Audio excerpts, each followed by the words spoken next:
पाकिस्तान तहरीक इंसाफ बनाने वालों में से मैं खान साहब के साथ होता था जी, और बिल्कुल, उनके साथ साथ रहा चला, और जो कुछ भी हुआ आप सबके सामने। पीटीआई हमें छोड़नी पड़ी और नहीं आगे का पूछ रही हूँ, वो तो सब पता है। आएंगे वापस, इरादा है? बिल्कुल आएंगे, इंशाल्लाह ज़रूर आएंगे। कब आएंगे?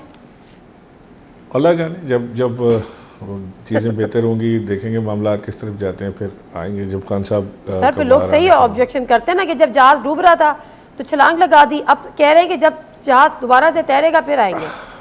देखें, एक जहाज जो आपने खुद अपने हाथ से बनाया हो और उसके डूबने में अब जो सवार, जो उसमें जिन लोगों को सवार हुए हैं, एक्चुअली वो तो रुकावटें डाल रहे हैं इस वक्त। वो ये चाह ही नहीं रहे कि हम लोग वापस आएँ, जो लोग छोड़ गए हैं पीटीआई।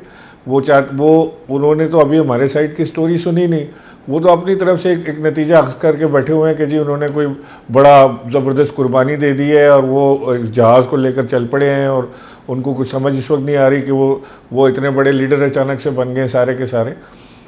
मैं समझता हूँ कि एक बड़ी संजीदा जो लीडरशिप है पीटीआई की, वो एक छोटा सा क्वांटम है, और एक क्वांटम वो है पीटीआई का जो इस वक्त वो एब्सेंस में मौज मार रहा है। यानी वो उसमें ऐसी लीडरशिप भी है जो इमरान खान के भी अंदर होने से फायदा उठा रही है। उनको भी बड़ा फायदा है कि उनका कद बढ़ रहा है। इमरान खान साहब जेल में है, मैं लीडर हूँ। अच्छा, ये जो अभी की लीडरशिप है वो चाहती है कि इमरान खान साहब जेल में रहें ताकि उनकी सियासत चलती रहे, ऐसे लोग भी शामिल हैं? ना, मेरी बात को ना आप अपनी बात को मेरे उस पर ना डालें। मैंने आपसे कहा कि एक लीडरशिप का हिस्सा है, बड़ा अच्छा हिस्सा है, जो बहुत संजीदगी से लीडरशिप को प्रोवाइड कर रहा है पीटीआई की, और कोशिश भी कर रहा है कि वो आगे लेकर चले मामला को।